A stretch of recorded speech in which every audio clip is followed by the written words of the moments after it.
Hi. This is the third episode of the Speaking Block. In the previous episode, we talked about the independent question on the TOEFL oral test, saw an example of an answer, and discussed strategies to get the best score on that part of the exam. If you haven't seen it yet, check out the playlist. TOEFL iBT, How to Get the Best Score, English. Just look for the Speaking Block episode 2. As we mentioned in the previous episode, now we are going to start exploring the integrated part of the exam. In the oral test, the first integrated question is called Fit and Explain. See pages 86 to 91 to find detailed information about this first integrated section. What? Haven't got the book yet? Get it on Amazon. Click on the link in the description of this video to visit our website and order yours.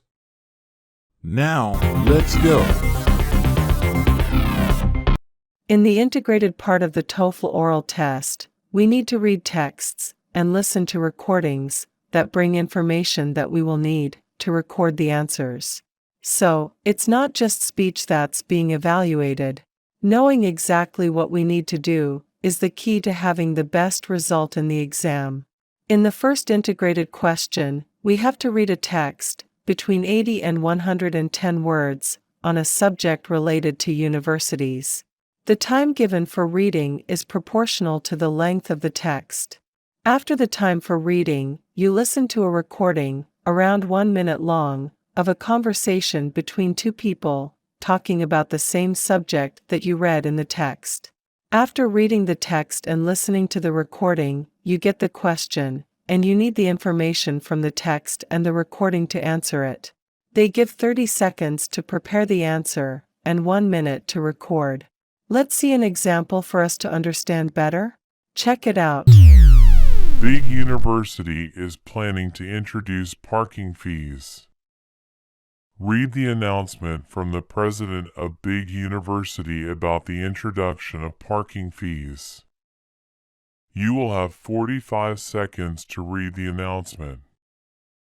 The university has decided to introduce parking fees for all students beginning next semester. For the past 5 years, the university has been working with City Council to increase and modernize public transport services to campus as part of a plan to reduce the flux of private vehicles.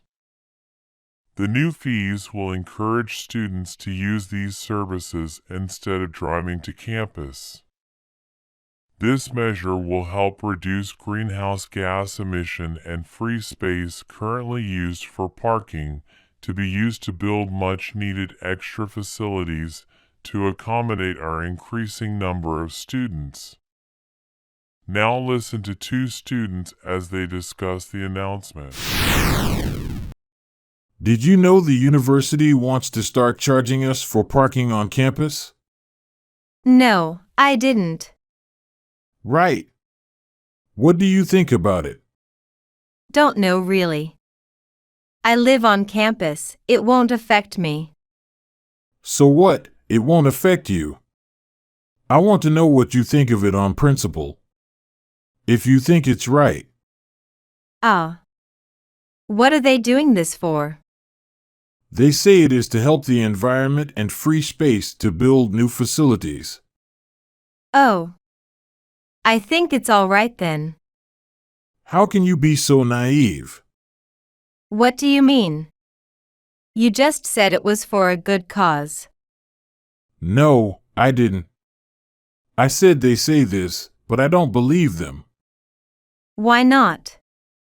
To start with, the routes and timetables of the public services they propose do not suit the majority of the students who drive here, so they will make no impact at all on the flux of cars to uni, as they say. So no reduction in greenhouse gas emission, no helping the environment. But what about freeing space for building new facilities? They don't even need the space. Haven't you noticed how many of the buildings we have on campus are underutilized? I seriously doubt they are going to build any new facilities. They just want to increase their revenue. That's what I reckon. How do we answer this question? Following the first golden rule of the proficiency exam, let's do exactly what the question is asking, which is, state the speaker's opinion and explain why the speaker has that opinion. That's what always happens in this question.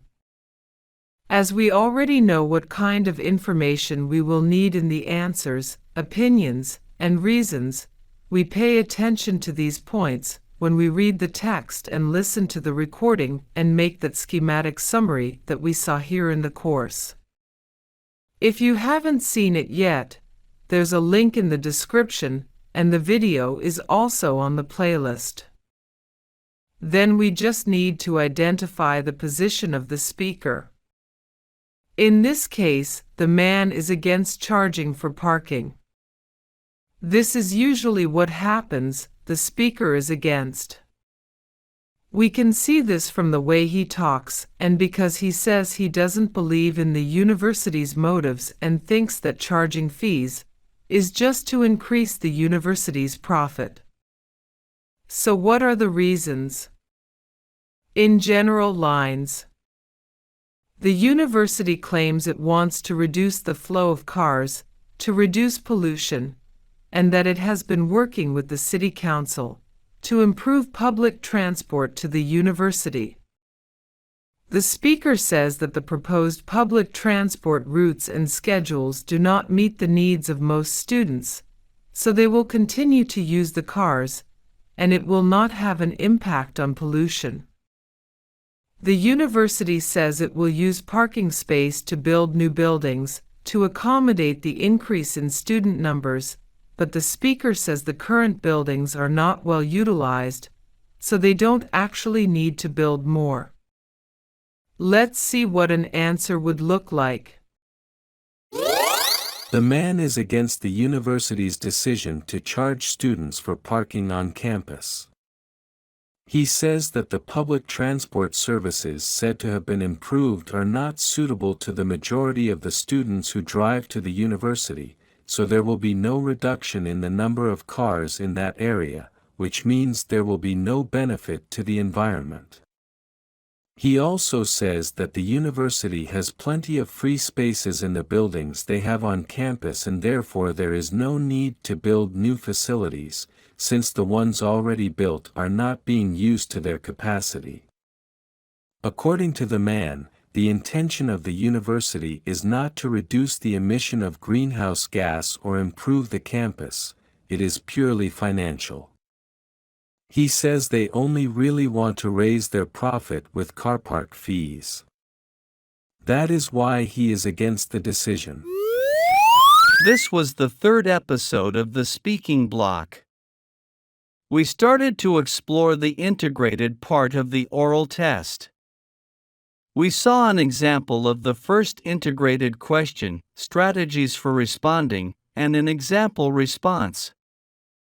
Don't miss the next episode of Speaking. We're going to start examining the assessment criteria, so we can know exactly how we need to prepare and what to do to get the best result on the TOEFL.